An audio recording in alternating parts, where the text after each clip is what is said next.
Cumprimento a todos com a paz do Senhor Jesus. Nesse momento nós estamos iniciando o nosso culto de adoração e celebração ao nosso Deus. Nós vamos desenvolver nesse mês de julho o tema sobre a ação do Espírito Santo na obra missionária. Todas as nossas mensagens, elas estarão dentro do livro de Atos dos Apóstolos. Então hoje nós vamos refletir sobre o testemunho frente à oposição. E eu quero convidar vocês, nesse momento, a abrirem suas Bíblias em Atos capítulo 4, e nós vamos ler a partir do versículo 1, que diz assim: peço por gentileza que vocês fiquem em pé em reverência à palavra de Deus, e vamos ler. Eles estavam muito perturbados, porque os apóstolos estavam ensinando o povo e proclamando em Jesus a ressurreição dos mortos. Agarraram Pedro e João e, como já estava anoitecendo, os colocaram na prisão até o dia seguinte. Mas muitos dos que tinham ouvido a mensagem creram, chegando o número dos homens que creram a perto de 5.000.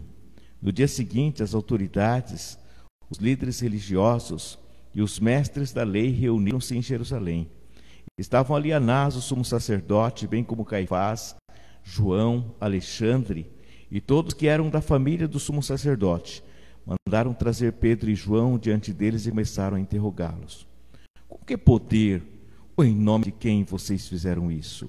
Então Pedro, cheio do Espírito Santo, disse-lhes: autoridades e líderes do povo, visto que hoje somos chamados para prestar contas de um ato de bondade em favor de um aleijado, sendo interrogados acerca de como ele foi curado, saibam os senhores e todo o povo de Israel que por meio do nome de Jesus Cristo Nazareno, a quem os senhores crucificaram, mas a quem Deus ressuscitou dos mortos, este homem está aí curado diante dos senhores. Este Jesus é a pedra que vocês construtores rejeitaram e se tornou a pedra angular. Não há salvação em nenhum outro nome, pois debaixo do céu não há nenhum outro nome dado aos homens pelo qual devamos ser salvos.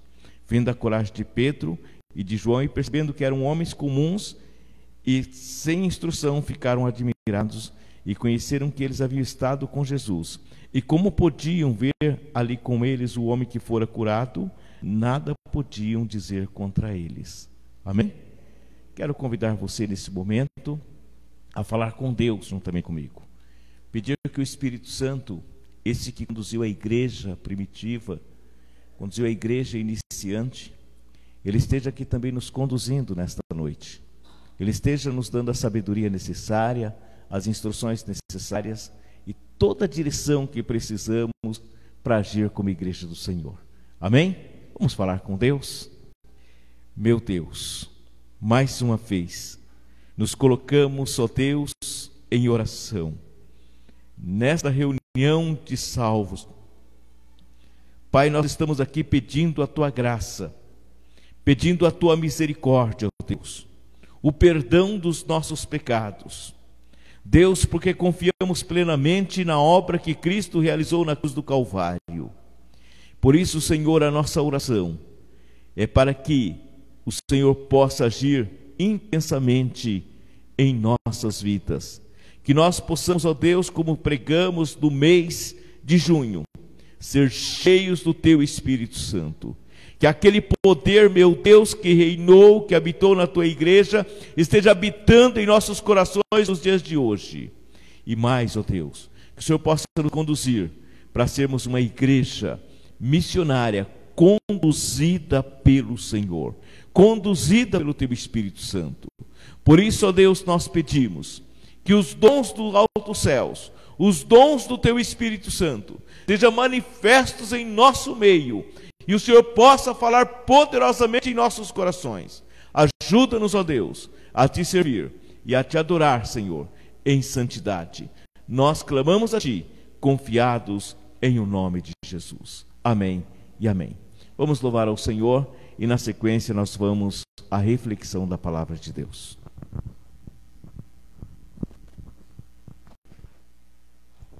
Eu saúdo a amada igreja com a paz do Senhor. Nesse momento nós vamos entoar hinos de louvor ao nosso Deus, que nós possamos louvar de todo o coração, em nome de Jesus. Cumprimento também os irmãos que estão estão nos assistindo, né? Estão nos acompanhando. Que Deus abençoe a todos.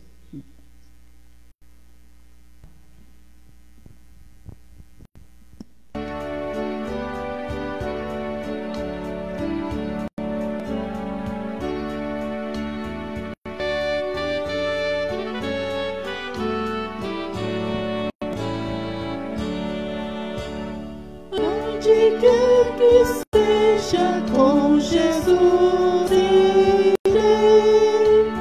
Ele é meu bendito Salvador e Rei.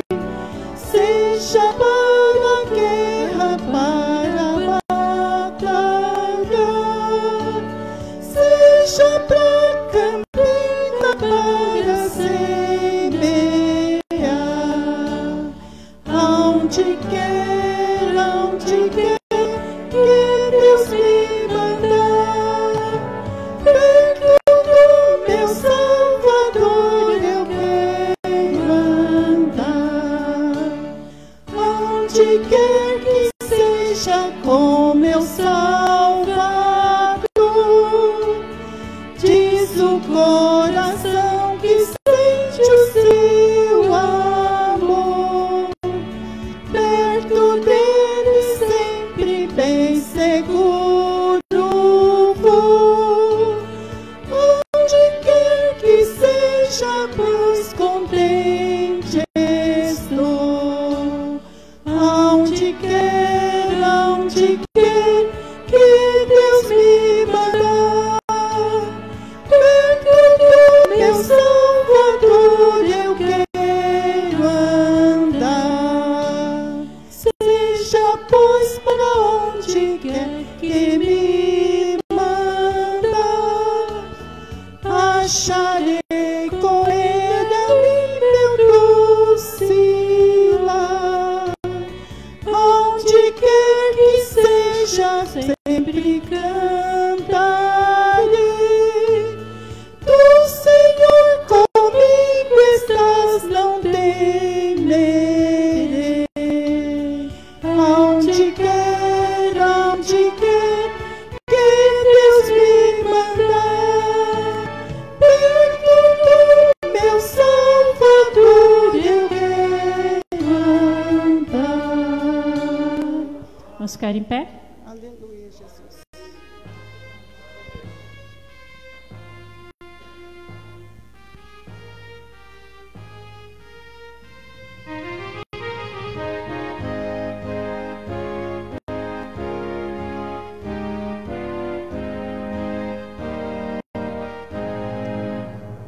No serviço do meu rei eu sou feliz, satisfeito, abençoado,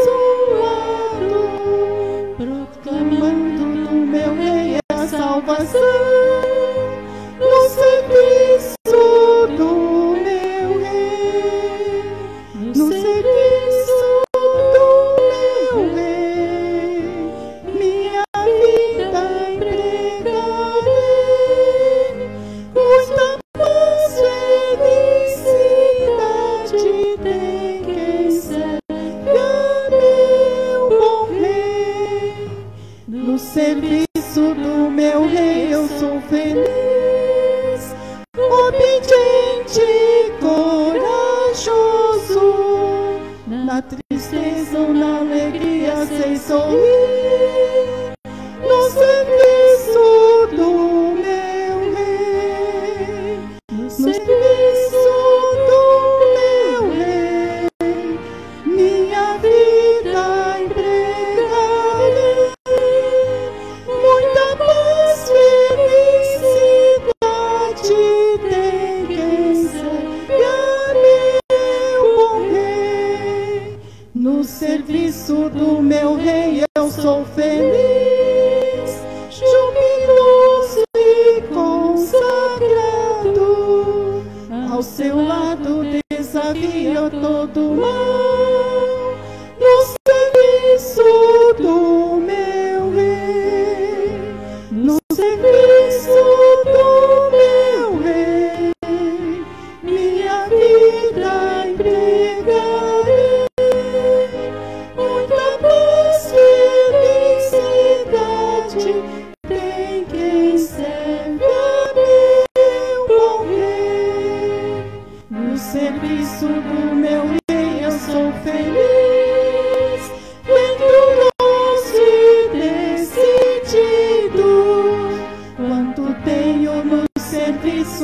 estarei no serviço do meu Rei, no serviço do meu Rei, minha vida entregarei, muita paz, felicidade tem quem serve a meu bom Rei. Glória a Deus, aleluia, Jesus.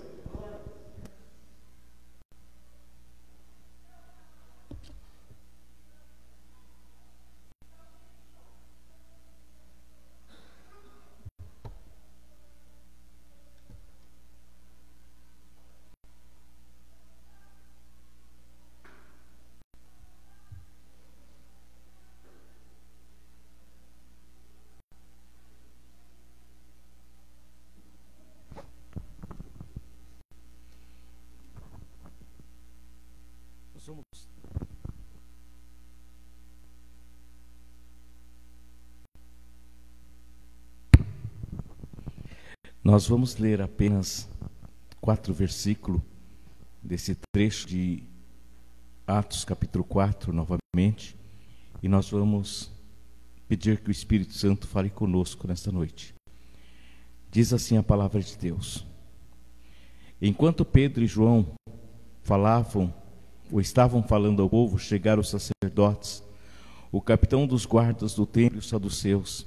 Eles estavam muito perturbados porque os apóstolos estavam ensinando o povo e proclamando em Jesus a ressurreição dos mortos. Então prenderam Pedro e João e os lançaram ao cárcere até o dia seguinte, pois estava anoitecendo. Entretanto, muitos dos que tinham ouvido a pregação aceitaram a palavra, chegando o número dos que creram próximo a 5.000. Oremos ao Senhor. Deus, mais uma vez, nós oramos a Ti, Senhor, agora pedindo ao Pai que o Senhor venha falar aos nossos corações, pedindo a Deus que o Senhor venha trazer direção e orientação para as nossas vidas.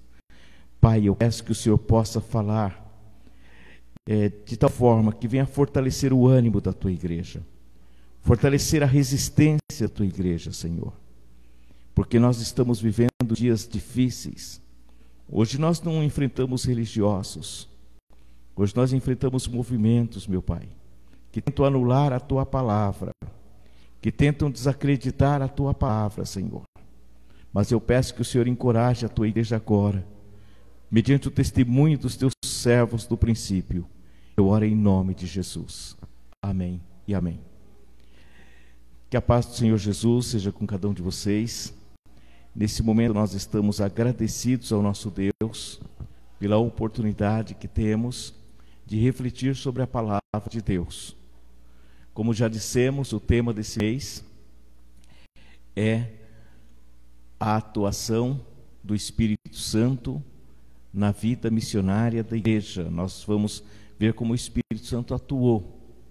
Ontem foi pregado sobre a igreja como testemunha, ou seja, a igreja que foi testemunha, que começou pregando o Evangelho.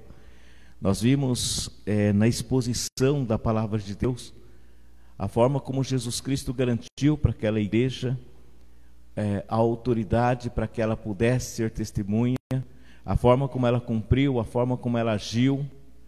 E hoje nós vamos já analisar um pouco, vendo a manifestação da oposição, ou seja, frente à pregação do Evangelho, frente à obra missionária. Então nós vamos ver como é que o Espírito Santo trabalhou e conduziu a igreja, mesmo diante das adversidades, mesmo diante de momentos de muita pressão. Pressão política, pressão religiosa, pressão de lideranças, quando a igreja ainda era muito pequena, quando a igreja ela não tinha uma representação, ela estava apenas ali em Jerusalém. Só para ter uma ideia da dimensão da igreja nesse período, ela estava em Jerusalém, pelo que a gente entende da carta do apóstolo Paulo, quando ele diz lá em 1 Coríntios que cerca de 500 irmãos viram Jesus ressuscitar. Não é isso que diz lá em 1 Coríntios capítulo 16, né? Cerca de 500 irmãos viram Jesus depois de ressuscitado. Então nós acreditamos que este era o número da igreja ali em Jerusalém, naquele início, naquele momento. A igreja que reuniu para ser cheia do Espírito Santo era aproximadamente 120 pessoas que reuniram em oração, permaneceram em oração. Então nós observamos o tamanho desta igreja diante de todo um sistema construído, de todo um sistema colocado, e ela ter, agora já logo no seu início, no seu nascedouro, ela ter que enfrentar oposições. Imagino eu que se fosse uma obra de homem, se fosse alguma coisa que tivesse sido fundada por algum homem ou por algum projeto humano, ali mesmo ela teria morrido, ali mesmo ela teria sido extinta por completo. Tamanha foi a fúria com que foi levantado. Então nós queremos nesse primeiro momento, primeira coisa, a igreja ela teve oposição, mas o que nós precisamos saber que o testemunho da igreja é legítimo. A igreja, quando ela prega, a igreja, quando ela proclama o evangelho, ela não proclama filosofias próprias, ela não proclama pensamentos humanos, mas ela tem uma fé fundamentada em Jesus Cristo.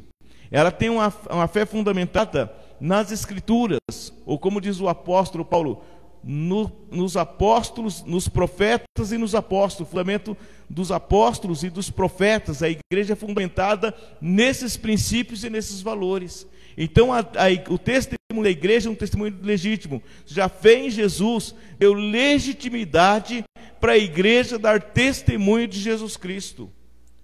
Nós vimos ontem na exposição a citação de Atos capítulo 1, versículo 8.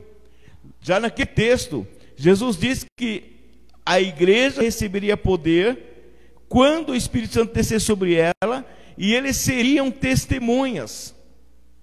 Então, quem dá legitimidade para a igreja ser testemunha, para a igreja testemunhar do Evangelho, é o Espírito Santo, é o poder do Espírito Santo que atua na vida da igreja. É ele que dá capacidade para a igreja proclamar o Evangelho e anunciar com toda a ousadia. Então as pessoas, em muitos momentos, elas confundem, elas levantam críticas contra a igreja, levantam questionamentos contra a igreja, elas ataques contra a igreja, mas mal sabem que esta igreja, ela possui uma legitimidade para proclamar o Evangelho baseado no testemunho do Espírito Santo, na ação do Espírito Santo na vida dela. Então nós precisamos entender primeiramente isto. Se já fé em Jesus Cristo, ela gerou nos discípulos a obediência para eles receberem legitimidade para dar o testemunho de Cristo. Quando nós lemos Atos 1, versículo 12 e 14, diz que quando Jesus Cristo foi ascenso aos céus, eles voltaram para Jerusalém. Eles vieram do Monte das Oliveiras, de onde Jesus foi ascenso, né? Cerca de 1 quilômetro. E quando chegaram, eles subiram ao cenáculo, ao aposento onde estava hospedado, e ali fala o nome das pessoas que estavam. E no versículo 14 diz que todos eles se reuniram sempre em oração com as mulheres, inclusive Maria, mãe de Jesus, e os irmãos de Jesus. Então o que deu legitimidade para eles foi eles obedecerem à determinação de Jesus. Qual era a determinação de Jesus? Nós pregamos na mensagem no mês anterior sobre os dons do Espírito Santo, sobre a manifestação e a atuação do Espírito Santo através dos dons, e nós descobrimos que uma determinação de Cristo para a sua igreja era que eles não se ausentassem de Jerusalém até que do alto eles fossem revestidos de poder. E aqui nós encontramos essa igreja reunida, obedecendo a ordem de Jesus. E esta obediência dá legitimidade para esta igreja pregar, para essa igreja agir, para essa igreja manifestar ao mundo, para essa igreja dar testemunho da fé em Cristo Jesus. Então a fé em Cristo Jesus confirmou a comunhão deles com o reino mediante o enchimento do Espírito Santo.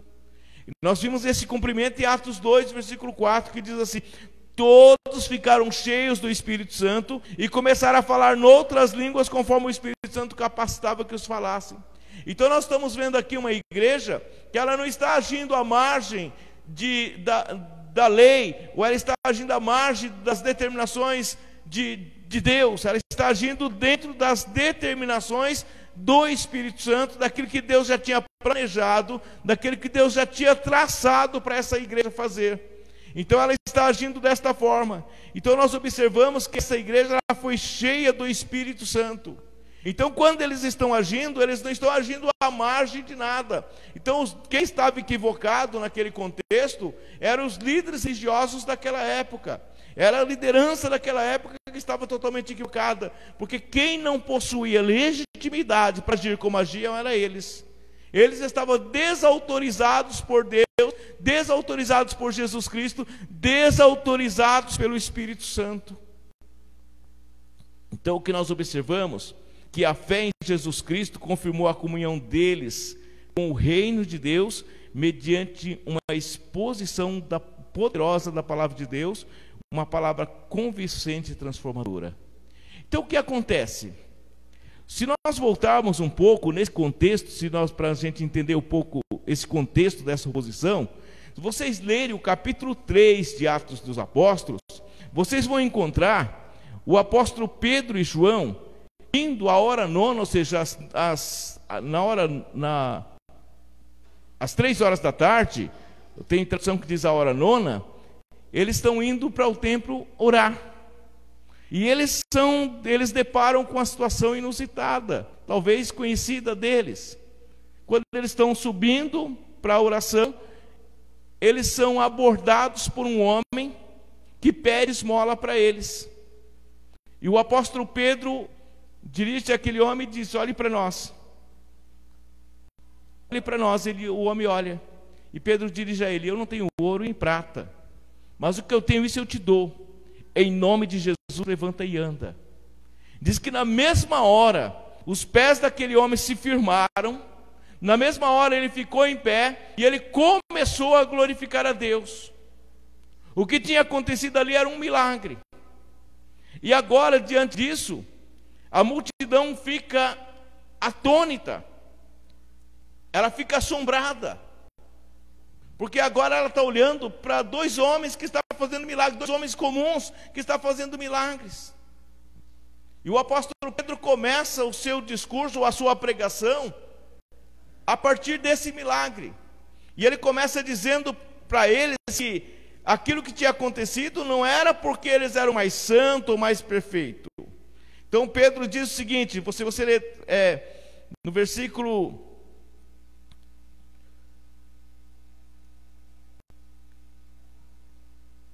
No versículo 12: ao perceber isso, Pedro exclamou ao povo: varões de Israel, por que vocês admiram a respeito disso? Porque vocês estão olhando para nós como se tivéssemos feito este homem andar por nosso próprio poder ou santidade?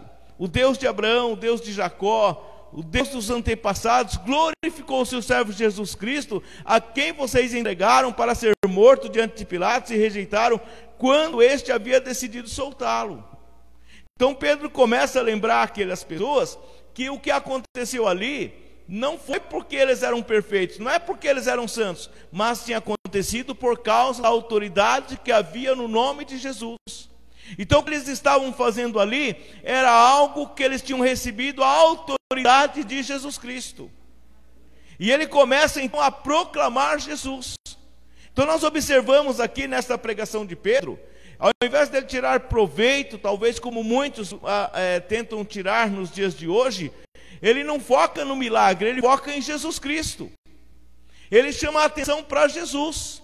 Então nós observamos que ele começa a transmitir uma mensagem transformadora, uma mensagem restauradora. E ele começa a dizer para eles: ouçam com atenção, estes homens não estão... Ele começa a transmitir essa mensagem, dizendo que ali Jesus Cristo tinha operado um milagre. Um pouco antes disso, lá no Pentecostes, tinha acontecido a mesma coisa. Eles tinham recebido o Espírito Santo, as pessoas tinham confundido eles com bêbados. E ele diz que aquelas pessoas não estavam bêbadas, e ele também proclama a palavra de Deus. O que nós observamos dessa mensagem é o resultado da mensagem do apóstolo Pedro. Então ele pregava uma mensagem que ela era impactante, uma mensagem que ela era bíblica, uma mensagem que era cristocêntrica, ou seja, centralizada em Cristo. Uma mensagem que era centralizada em Cristo, e quando eles pregavam, as pessoas rendiam-se a Cristo, as pessoas se convertiam. Na primeira pregação, logo depois do Pentecostes, diz que acrescentaram-se quase 3.000 almas. Aqui nesse texto aqui, quando nós lemos aqui em Atos capítulo 3, no capítulo 3, as pessoas, e no capítulo 4, daí a gente vai seguindo, diz que quase 5.000 pessoas aceitaram a Cristo. Então, o que acontece? Uma pregação, uma mensagem desta, que ela começa a ter sucesso. Sucesso não no sentido do ponto de vista humano, mas do ponto de vista espiritual. Vidas estão sendo transformadas, vidas estão sendo restauradas, vidas estão sendo trazidas. Então as pessoas começam a sofrer inveja. Mas ainda queremos insistir aqui sobre a fé em Jesus Cristo, e investiu aqueles apóstolos com poder e autoridade sobre todo tipo de enfermidades. Então, a pregação deles, sempre, uma coisa que me chama a atenção aqui, é a cooperação do Espírito Santo na pregação do Evangelho. Como havia uma resistência muito grande, como havia muitos obstáculos, o Espírito Santo sempre manifestava com muitas maravilhas, com sinais feitos pelos apóstolos. Então era uma forma de Deus manifestar o seu poder e chamar a atenção para a pregação do Evangelho. Porque no primeiro momento, quando o paralítico ele é curado, nós observamos que a primeira reação de Pedro foi exatamente chamar a atenção para Jesus. Então eles não perdiam muito tempo preocupados com o foco do milagre. O milagre acontecia. Quem ficava empolgado, encantado com o milagre era a multidão. Mas todo aquele milagre tinha um objetivo único e exclusivo: chamar a atenção para Jesus. O que nos chama a atenção é a forma poderosa, a maneira como o Espírito Santo atuava na vida da igreja, a maneira como o Espírito Santo cooperava com o trabalho dos apóstolos, ou que ele agia para que os apóstolos pudessem concluir o seu trabalho. Então Pedro está aqui fazendo esse trabalho, essa ação, e ele está sendo usado pelo Espírito Santo para fazer a obra de Deus, para proclamar o Evangelho de Cristo, para poder proclamar toda a salvação em Cristo Jesus. Em Atos capítulo 5, versículo 12 a 16, nos diz o seguinte: temos a seguinte informação: os apóstolos realizavam muitos sinais e maravilhas entre o povo. Todos que creram costumavam reunir-se no pórtico de Salomão. Dos demais ninguém ousava juntar a eles, embora o povo tivesse em alto conceito. Em número cada vez maior, homens e mulheres criam no Senhor e lhes eram acrescentados, de modo que o povo também levava os doentes às ruas e os colocava em camas e macas, para que pelo menos a sombra de Pedro se projetasse sobre alguns, enquanto eles passavam. Afluía também multidões das cidades próximas a Jerusalém, trazendo seus doentes e os que eram atormentados por espírito imundo, e todos eram curados. Então é isso que nós observamos, uma manifestação poderosa, uma pregação acompanhada com sinais, prodígios e maravilhas. Esta é a forma como a igreja se apresentou. Agora, só que o testemunho da igreja, ela incomoda, e ela causa, e ela desperta uma oposição. Ela desperta, nós lemos inicialmente, e quando a igreja dá testemunho do Evangelho de Jesus Cristo, ela deixa os inimigos do Evangelho perturbados. É isso que nós lemos no capítulo 4, versículo 1 até o versículo 3. Diz que enquanto Pedro e João falavam ao povo, isso aqui ele está ainda dentro do contexto, ele está falando ao povo aqui. Lembra a história do capítulo 3, do paralítico que foi curado? É nesse contexto, ele ainda estava falando com o povo, ele ainda estava pregando. Só que aquilo chamou tanta atenção que chegaram o sacerdote, o capitão da guarda do templo dos saduceus, e eles estavam muito perturbados porque os apóstolos estavam ensinando o povo e proclamando em Jesus Cristo a ressurreição dos mortos.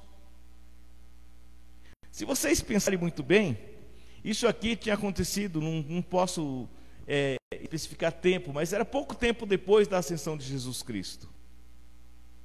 Era pouco tempo depois que Jesus tinha subido aos céus.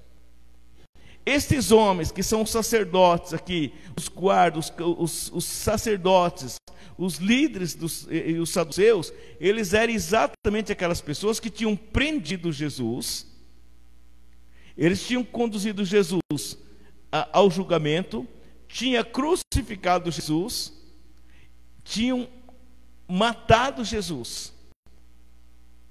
Agora, o que acontece? Para eles aquilo era uma perturbação muito grande, porque eles tinham feito de tudo para tentar acabar com a mensagem de Cristo.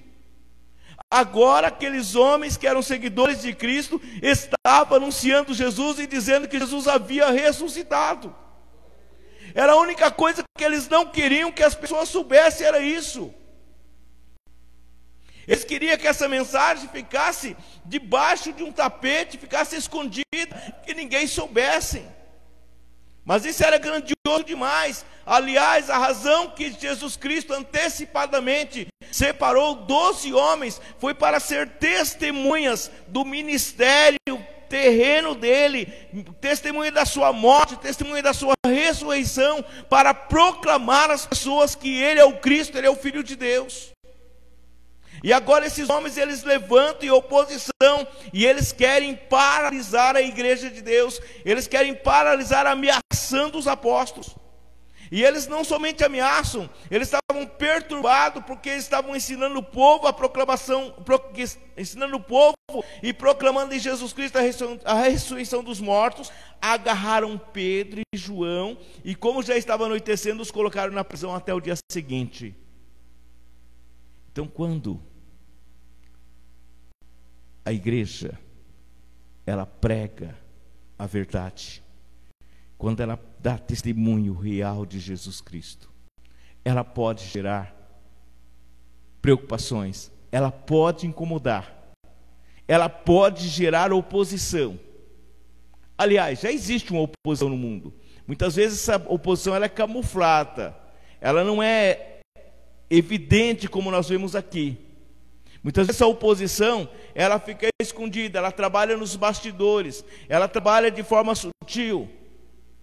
Mas aqui era uma oposição velada, uma oposição real. Eles queriam paralisar os apóstolos de qualquer jeito. Eles queriam paralisar a igreja de qualquer jeito. Eles foram chamados diante do Sinédrio. O Sinédrio era uma corte dos judeus que reunia cerca de 70 homens para tomar decisões, para julgar acerca das leis judaicas. E é diante desses homens que Pedro e João é levado. Primeiro eles são colocados na prisão. Depois no versículo 5 diz que eles foram interrogados. Então nós observamos, quando a igreja dá testemunho do Evangelho de Jesus, ela provoca questionamentos. Como eles estavam pregando o testemunho de Jesus Cristo, diz que no dia seguinte, os líderes e as autoridades religiosas e os mestres da lei reuniram em Jerusalém. Estavam ali os sacerdotes, cita aqui o nome deles, e mandaram trazer Pedro e João diante deles e começaram a interrogá-los. E a pergunta que eles faziam a eles era a seguinte: com que poder ou em nome de quem vocês fizeram isso? Por que vocês estão fazendo isso? E Pedro então dá o testemunho do que está acontecendo ali. O que nós observamos, e o testemunho da igreja, ele é incontestável, ele é irresistível. Quando eles colocam ali diante de Pedro, o versículo 15, o versículo 16, assim: e como podiam ver ali com eles o homem que fora curado, nada podiam fazer contra eles. Então, contra fatos não há argumentos. O evangelho que nós pregamos, ele não é uma mensagem de ficção. Não é crendice, como muitos tentam colocar. Não é mitologia, como muitos tentam colocar. Mas o evangelho é poder de Deus para a salvação de todo aquele que crê. O evangelho de Deus é real. Quando Deus age, não há meio para os homens contestarem. E aquele milagre, aquele homem que era paralítico, ele estava em pé diante deles, e eles não podiam contestar aquilo que estava diante deles. Diz que como podiam ver com eles o homem que fora curado, nada podiam dizer contra eles. Assim ordenaram que retirasse do sinédrio e começaram a discutir, perguntando: que vamos fazer com esses homens? Então gerou neles a dúvida, a incerteza, a insegurança. E todos que moram em Jerusalém sabem que eles realizaram um milagre notório que não podemos negar. Então, quando a igreja ela dá testemunho através do evangelho de Jesus Cristo, Deus faz a obra no coração das pessoas. Quando Deus começa a agir poderosamente na vida das pessoas, ninguém pode negar a transformação e a mudança realizada pelo Espírito Santo. Ninguém pode negar os milagres que Deus opera na vida de um homem pecador. Ninguém pode negar isso. Mas o que eles fazem? Que decisão eles tomaram? Todavia, para impedir que isso se espalhe ainda mais entre o povo, precisamos adverti-los que não falem mais com ninguém sobre esse nome. Então a decisão deles era essa: tá bom, nós não podemos negar, mas nós podemos proibir. Eu não posso negar a evidência, eu não posso esconder isso aqui, mas eu posso chamar eles aqui e falar: olha, agora vocês estão proibidos de falar. Tá bom, o milagre aconteceu, eu reconheço o milagre, é verdade, mas cale a boca. Uma outra palavra era assim, tá? De forma curta, o negócio era isso. Aí Pedro, ele está cheio do Espírito Santo. Pedro está cheio do Espírito Santo. Ele faz uma indagação. Julgue os senhores mesmo, se é justo aos olhos de Deus obedecer aos senhores ou a Deus. Quando nós temos convicção do que pregamos, temos convicção do que cremos, nós não tememos a voz dos homens. Aqui Pedro, ele não teme, ele questiona: vocês acham que eu devo obedecer a vocês a vocês ou a Deus? Se eu prego a palavra de Deus, se eu dou testemunho da palavra de Deus, se eu anuncio o evangelho de Cristo, se o que eu faço foi legitimado pelo Espírito Santo, é legitimado pelas Escrituras Sagradas, é legitimado pela obra redentora de Cristo na cruz do Calvário, eu não posso me calar de maneira nenhuma. Não importa a oposição que se levante, não importa quantas pessoas contestem, não importa as decisões que tomem. Estes homens aqui eram autoridades colocadas sobre o povo de Israel, sobre os religiosos de Israel, ali da região da Judéia. Eles tinham poder, inclusive, para prender se quisessem. Eles podiam, inclusive, levar aos romanos para que eles fossem julgados, assim como eles fizeram com Jesus Cristo. Mas Pedro resiste a essa pressão, resiste a essa oposição. Ele diz assim: pois não podemos deixar de falar do que vimos e ouvimos. Depois dessas ameaças, eles foram liberados, e eles não podiam castigar, porque todo o povo estava louvando a Deus pelo que acontecera. Veja só, quando o Espírito Santo está na vida da igreja, quando o Espírito Santo age na vida da igreja, ninguém pode impedir a marcha gloriosa da igreja de Cristo. Ninguém pode impedir o caminhar da igreja de Cristo. E nós observamos que diante disso, qual deve ser a reação da igreja?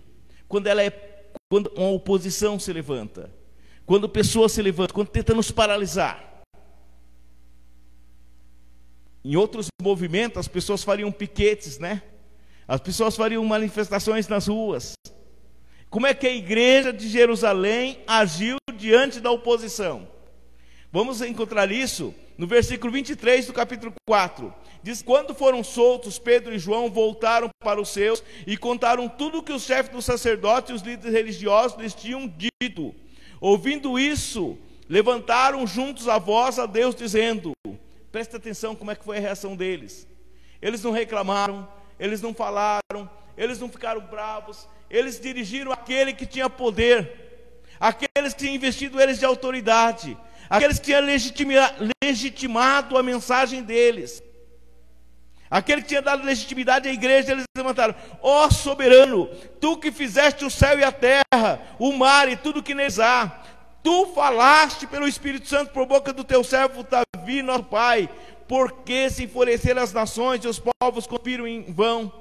Os reis da terra se levantam, os governantes se reúnem contra o Senhor e contra o seu ungido. De fato, Herodes e Pilatos reuniram-se com os gentios e com o povo de Israel nessa cidade para conspirar contra o teu santo servo Jesus, a quem ungiste. Fizeram o que o teu poder e a tua vontade haviam decidido antecipadamente que acontecesse. Agora, Senhor, considera a ameaça deles e capacita os teus servos para anunciar a tua palavra corajosamente. Esta é a reação da igreja diante das ameaças.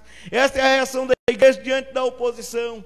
Ela recorre e pede ao Senhor da igreja que ainda conceda mais poder, conceda mais ousadia, conceda capacitação dos céus. E eles continuam: estende a tua mão para curar e realizar sinais e maravilhas por meio do nome do teu santo servo Jesus. Diz que depois de orarem, tremeu o lugar em que estavam reunidos, e todos foram cheios do Espírito Santo e anunciava corajosamente a palavra de Deus. Esta é a atitude nossa, irmãos. Muitas vezes nós ficamos chorando, muitas vezes nós ficamos paralisados diante de tantos ataques, diante de tanta oposição, de tantas mentiras, calúnias, situações absurdas que falam contra o Evangelho e contra a igreja de Cristo. O que a igreja de hoje precisa fazer é dirigir-se àquele que a legitimou como a igreja e pedir que ele encha ela de autoridade, encha ela de poder, de ousadia. Nós precisamos ser tomados por esse espírito de ousadia para enfrentarmos as adversidades. É possível que nós não vamos convencer aqueles que são os líderes que estão lutando contra a igreja. É possível que nós não vamos, com os nossos argumentos, com a nossa pregação, fazer com que eles pensem diferente. Mas tem uma multidão que não fazem parte desse grupo, que elas estão disponíveis e estão atentas à pregação e à mensagem do Evangelho que pregamos. Então nós precisamos a cada dia mais viver nesta convicção, com esta ação. Então, mesmo diante da oposição, não deixe de crer e proclamar o Evangelho de Jesus Cristo. Mesmo que nós precisamos ter muita convicção do que nós pregamos, do que nós cremos. Precisamos ter. Por quê? Vai ter pessoas que vai questionar se o que nós lemos e explicamos sobre a Bíblia é a maneira correta. Tem ou não tem? Tem pessoas que vão dizer que nós interpretamos a Bíblia de forma errada. Não é desse jeito que você interpreta a Bíblia. O camarada não crê em Jesus Cristo, o camarada não crê na Bíblia Sagrada, o camarada não crê no Evangelho, e ele quer ensinar a mim e a você a como entender a Bíblia, como explicar a Bíblia, como entender as Escrituras Sagradas. Só porque eu preciso agora me ajustar a um contexto totalmente equivocado, totalmente pervertido, para ajustar aos pensamentos malignos. E nós não podemos fazer isso. Então, diante da oposição, nós não podemos deixar de crer e proclamar do Evangelho. Por quê? Porque o Evangelho somente faz o bem às pessoas, trazendo saúde física, espiritual e espiritual às pessoas. O Evangelho faz isso. Ele diz que naquele homem lá que estava paralítico, ele ganhou saúde física, né? Mas diz que muitas pessoas que eram possessas por demônios, elas eram libertas. Elas eram libertas dos poderes malignos. Veja que coisa extraordinária. Então a libertação, a ação do Evangelho, o Evangelho não tem apenas uma ação, apenas para a gente ouvir, mas ele tem um poder transformador muito grande. É capaz de curar fisicamente e espiritualmente pessoas. Tem muitas pessoas oprimidas pelo diabo, tem muitas pessoas aprisionadas precisando de libertação, e o único que tem poder de libertar essas pessoas é o Senhor Jesus Cristo, mediante a proclamação do Evangelho. Ou seja, o Evangelho salva as pessoas da condenação do pecado e do domínio de Satanás. É isso que o Evangelho faz. O apóstolo Pedro, ele dizia assim, que eles deveriam arrepender, converter, ser batizados. E diz que todos que estavam ali ficaram cheios de temor e maravilhados, e eles então foram batizados, eles aceitaram o batismo, eles desceram as águas batismais, eles se converteram a Jesus Cristo, eles creram no Evangelho de Jesus Cristo. Então o Evangelho, ele nos liberta de todo o domínio do pecado. O Evangelho gera uma comunidade esperançosa e generosa que cuida um dos outros. Lá no versículo 44 de Atos 2, de todos que criam, diz que todos que criam mantinham-se unidos, tinham tudo em comum, vendiam suas propriedades, distribuíam seus bens, cada um conforme as suas necessidades. Todos os dias continuavam a reunir-se no pátio do templo, partiam o pão em suas casas e juntos participavam das refeições com alegria e sinceridade de coração. Louvava a Deus e tinha a simpatia de todo o povo. No versículo 32 diz da multidão dos que creram, um era a mente e o coração, ninguém considerava unicamente alguma coisa que possuísse, mas compartilhavam tudo o que tinham. Com grande poder os apóstolos continuavam a testemunhar da ressurreição do Senhor Jesus, e grandiosa graça estava sobre eles. Não havia pessoas necessitadas entre eles, pois os que possuíam terras ou casas vendiam, traziam o dinheiro da venda e o colocavam aos pés dos apóstolos, que distribuíam segundo a necessidade de cada um.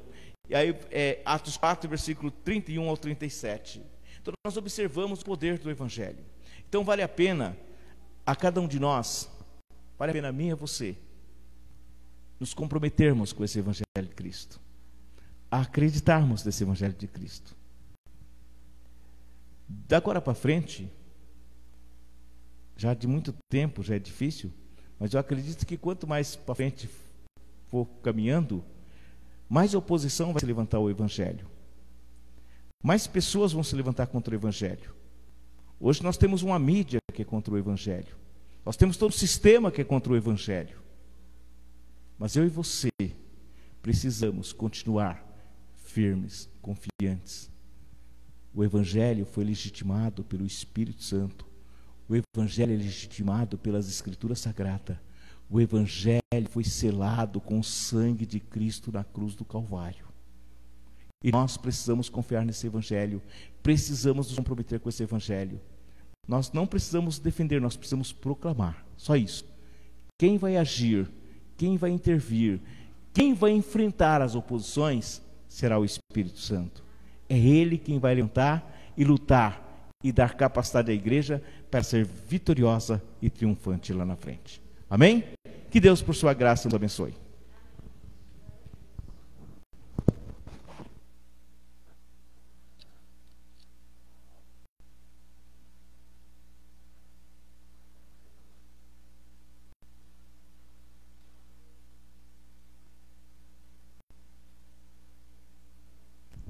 Mediante essa mensagem, vamos louvar o nosso Deus e pedir a Deus que nós possamos colocar em prática esse trabalho que é de anunciar o Evangelho.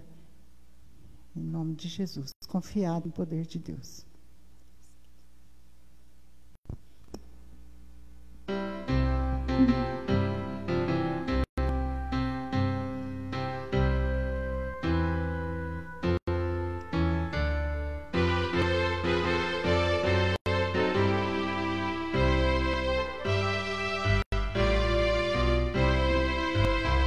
Se pelos mares eu peregrino,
Jesus levou a cruz.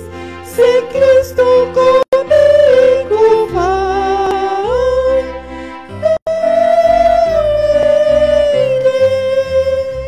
será minha sorte a cruz levar.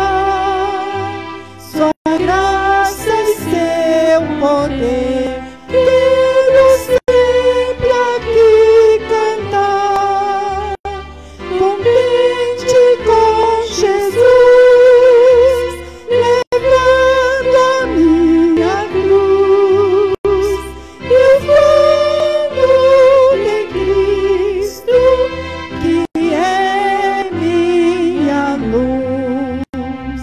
Se Cristo comigo vai, eu irei e não temerei, alegre irei, comigo vai. Me agrado em servir a Jesus, levar a cruz. Se Cristo comigo vai, eu irei ao Salvador Jesus. Eu desejo obedecer, pois na sua palavra encontro meu saber. Fiel a Deus serei, o mundo vencerei.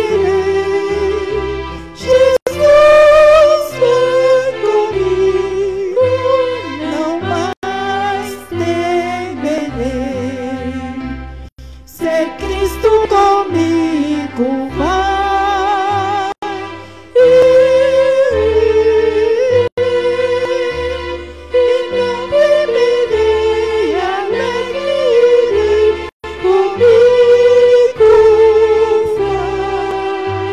Me agrado em servir a Jesus, levando a cruz. Se Cristo comigo vai, eu irei. Glória a Deus, aleluia, Jesus. Santo é o teu nome, Senhor.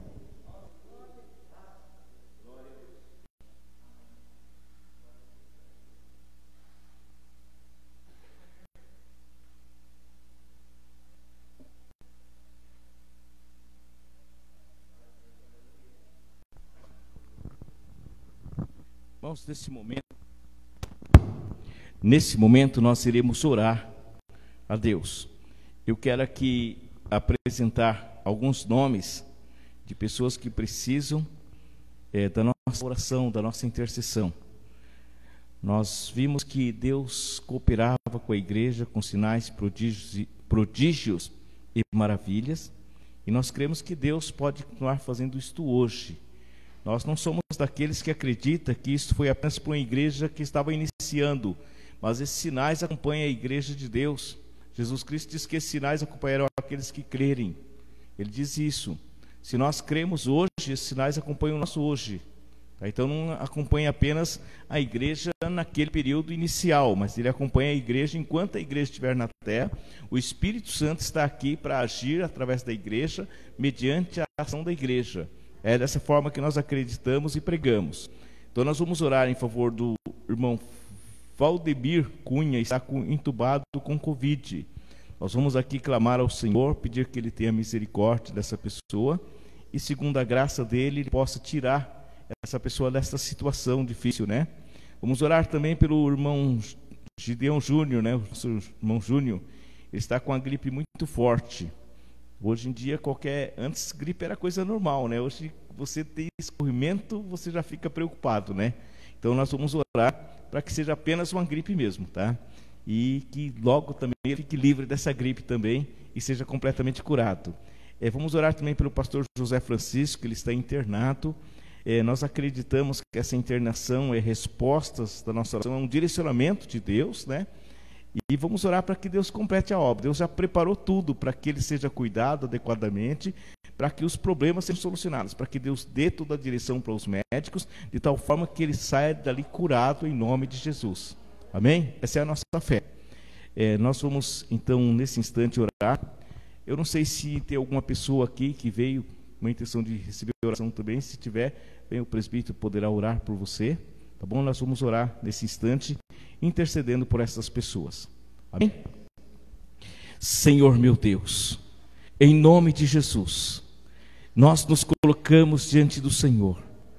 Nós, ó Deus, ouvimos pela Tua palavra que o Senhor, através da Tua igreja, age poderosamente com sinais, prodígios e maravilhas. E nós cremos, ó Deus, que a Tua palavra é viva e eficaz. Ela foi para ontem, ela é para hoje, e ela também será enquanto a Tua igreja estiver na terra. Essa é a nossa fé, a nossa confiança. Por isso, ó Deus, nossa oração nesse momento é para que mais uma vez o Senhor manifeste através da Tua igreja, que nesse momento levanta um clamor ao Senhor.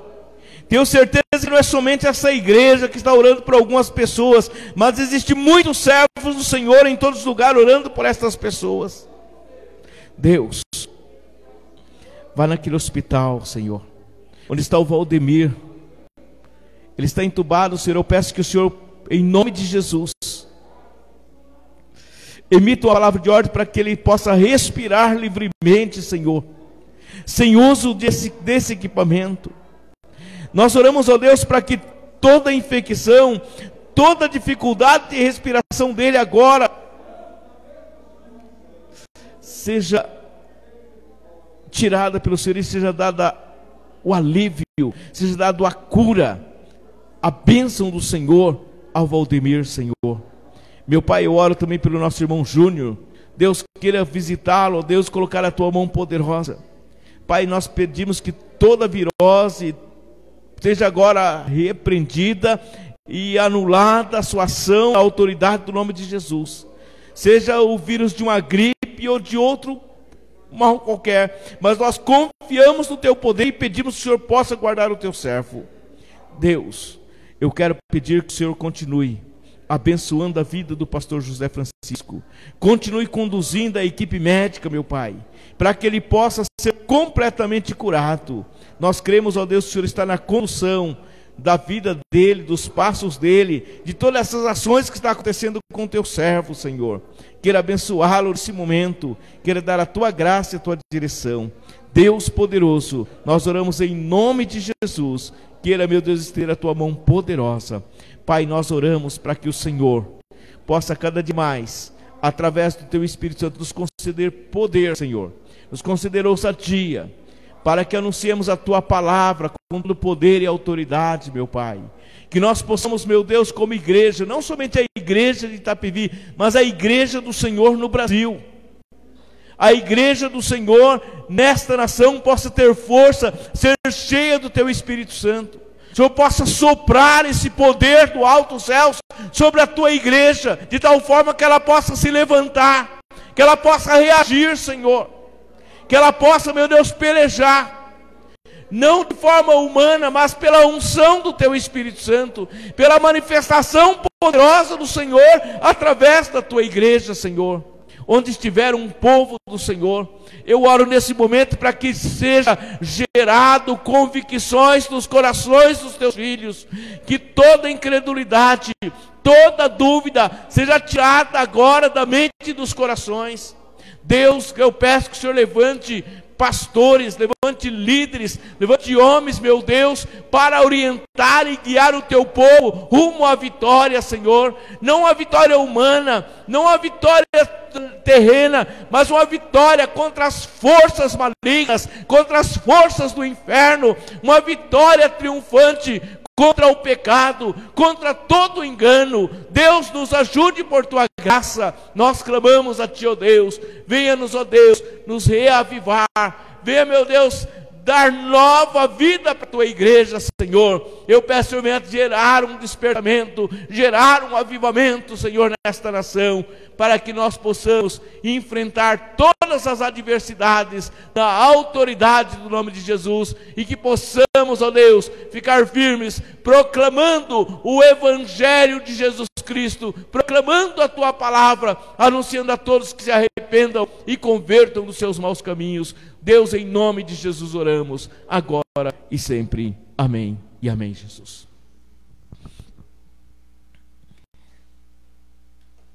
Nós agradecemos a Deus. Tivemos um culto abençoado e nós queremos convidar você para na quarta-feira acompanhar-nos. Não estaremos presentes, né? Mas através da rede social você estará sendo ministrado. No sábado seguinte nós estaremos aqui a partir das 10 horas na Escola Bíblica, sendo ministrado da Escola Bíblica, e às 11 horas a pregação da Palavra de Deus. Então esteja presente, estude a lição bíblica na semana. É muito importante, nós estamos nesta lição bíblica que nós estamos estudando, firmados em Cristo, né? É um estudo sobre a carta do apóstolo Paulo aos Colossenses e a Filemon. É muito importante você entender, estudar essas duas cartas. São duas cartas pequenas, mas que traz uma instrução profunda para as nossas vidas, do Evangelho de Jesus Cristo. E quanto mais nós estudarmos, mais nós vamos crescer na graça e conhecimento de Cristo. O apóstolo Pedro, ele diz que nós devemos nos fortalecer, não devemos nos contentar com leite, mas devemos experimentar a palavra de Deus. Ela é o alimento que fortalece a nossa vida, ela é o alimento que fortalece a vida do cristão. Então não deixe de estudar a lição bíblica na semana e de vir aqui participar da escola bíblica, tá bem? E além do mais, acho que da agora para frente você pode começar a falar com as pessoas e testemunhar o Evangelho de Cristo para as pessoas, e porque eu creio que não vai demorar muito tempo, nós vamos poder reunir mais pessoas aqui nesse espaço, e aí nós vamos poder começar a convidar as pessoas. Então já começa a fazer o contato agora, para quando tiver liberado a gente poder trazer as pessoas para a igreja, tá bom? Não vamos esperar acabar a pandemia para a gente convidar. Vamos começar a falar agora com as pessoas, falar o que Deus tem para eles. Deus tem coisa maravilhosa, Deus tem um plano especial para a vida deles. Não deixe de dar testemunho de Jesus Cristo, não, tá bom? Vamos ser despedidos? Deus, nós te agradecemos por esta oportunidade especial. Eu agradeço pela vida dos teus servos, das tuas servas, ó Pai. Eu agradeço, Deus, pela ação do teu Espírito Santo em nossas vidas, pelo que o Senhor está fazendo, pelo que o Senhor ainda vai fazer. Eu tenho certeza que são coisas grandiosas, Senhor.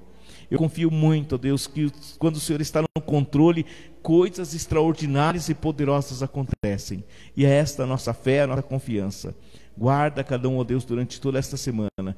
Usa cada um deles nas tuas mãos, ó Pai, para darem testemunho do Evangelho de Cristo. Usa-os poderosamente. Esteja, Deus, dando a certeza da tua presença na vida desse teu servo e tua serva. Por isso, despeça-nos, Deus, e dizemos que a graça do Senhor Jesus, o amor de Deus Pai, a consolação do Espírito Santo seja com todos nós, agora e sempre.